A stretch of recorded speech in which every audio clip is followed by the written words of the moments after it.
இந்த கிறிஸ்மஸ்க்கு ஒரு சூப்பரான ப்ளம் கேக் எப்படி பண்ணுறதுன்னு பார்க்கலாம். இப்போ ஒரு பவுலில் ட்ரை ஃப்ரூட்ஸ் நட்ஸ்லாம் ஆட் பண்ணிக்கலாம். இப்போ நான் என்ன ஆட் பண்ணியிருக்கேன்னா செரி, டூட்டி ஃப்ரூட்டி, திராட்சை, கருப்பு திராட்சை, வெள்ளை திராட்சை ரெண்டுமே ஆட் பண்ணியிருக்கேன். முந்திரி, பாதாம், பம்கின் சீட் ஆட் பண்ணியிருக்கேன். உங்களுக்கு எவ்வளோ நட்ஸ் வேணாலும் சரி, ட்ரை ஃப்ரூட்ஸ் வேணாலும் சரி தாராளமாக நீங்கள் ஆட் பண்ணிக்கலாம்.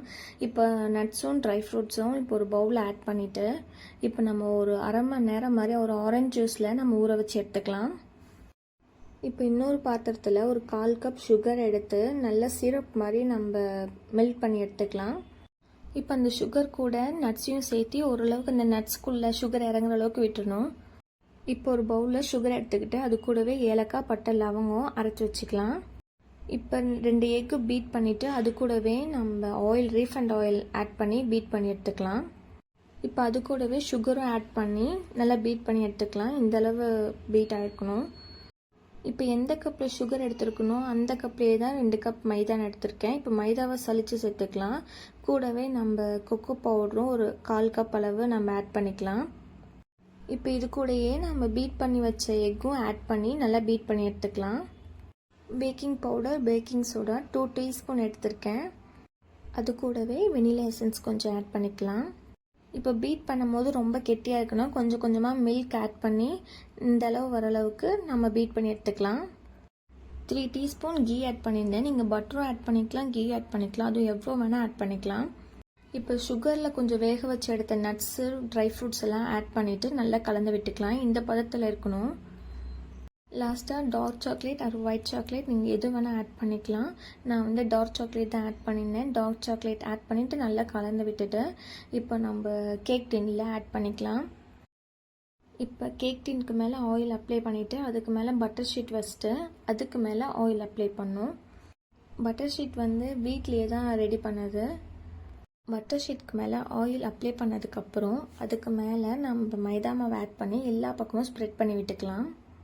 நீங்கள் மைதா மாவு மட்டும் இல்லை, நீங்கள் கொக்கோ பவுடருக்குள்ளே டின் ஃபுல்லாக ஸ்ப்ரெட் பண்ணி விட்டுக்கலாம். இப்போ நான் வீடியோவில் எப்படி பண்ணணும் அது மாதிரி நீங்கள் ஸ்ப்ரெட் பண்ணி எடுத்துக்கோங்க. இப்போ நல்லா ஸ்ப்ரெட் பண்ணதுக்கப்புறம் கொஞ்சம் கீழே கமுத்துனீங்கன்னா தேவையில்லாதெல்லாம் வந்துடும். அதுக்கப்புறம் நம்ம இப்போ மாவு ஆட் பண்ணிக்கலாம். இந்த கேக் வந்து நான் அவன் இல்லாமல் தான் பேக் பண்ண போகிறேன். வீட்லேயே ஏதோ ஒரு பாத்திரத்தில் நம்ம எப்படி ஈஸியாக பேக் பண்ணுறதுங்கிறது நான் இன்னொரு வீடியோவாக நான் அப்லோட் பண்ணுறேன். பட் நான் இதில் காமிக்கல.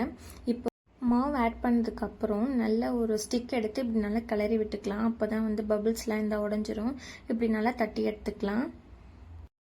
இப்போ இதுக்கு மேலே நான் முந்திரி ஆட் பண்ணிக்கிறேன். நீங்கள் எந்த நட்ஸ், ட்ரை ஃப்ரூட்ஸ் எது வேணால் நீங்கள் ஆட் பண்ணிக்கலாம். இப்போ நம்ம கேக் வந்து பேக் பண்ணி எடுத்துக்கலாம்.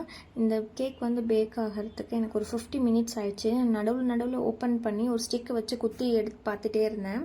இப்போ அந்த ஸ்டிக்கில் வந்து ஒட்டிட்டு வந்துருந்துச்சுன்னா பேக் ஆகலை.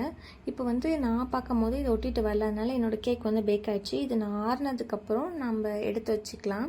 ஏன்னா ஆறத்துக்கு முன்னாடி எடுத்தோம்னா எல்லாம் கேக்லாம் உடஞ்சிடும். இப்போ நம்ம ஆறுனதுக்கப்புறம் கேக் வந்து சைடெல்லாம் கத்தி வச்சு எடுத்து விட்டு கமுத்துனா இப்போ நம்ம கேக் அழகாக வந்துடும். மேலே இருக்க பட்டர் ஷீட்டை ரிமூவ் பண்ணிவிட்டு இப்போ நம்ம கேக் வந்து சூப்பராக ரெடி ஆயிடுச்சு. இந்த கிறிஸ்மஸ்க்கு இந்த கேக் கண்டிப்பாக ட்ரை பண்ணி பாருங்கள். ரொம்ப ஈஸியாக வீட்லேயே செஞ்சு சாப்பிட்லாம். செம்ம டேஸ்ட்டாகவும் இருக்கும். மேலே சாக்லேட் ஆட் பண்ணி சாப்பிட்டு பாருங்கள். உண்மையாலுமே ரொம்ப சூப்பராக இருக்கும். இது கண்டிப்பாக நீங்கள் ட்ரை பண்ணி பாருங்கள். உங்களுக்கு இந்த வீடியோ பிடிச்சிருந்தா லைக் பண்ணிக்கோங்க, ஷேர் பண்ணுங்கள், சப்ஸ்கிரைப் பண்ணுங்கள். கண்டிப்பாக நெக்ஸ்ட் வீடியோவில் பார்க்கலாம். தேங்க்யூ.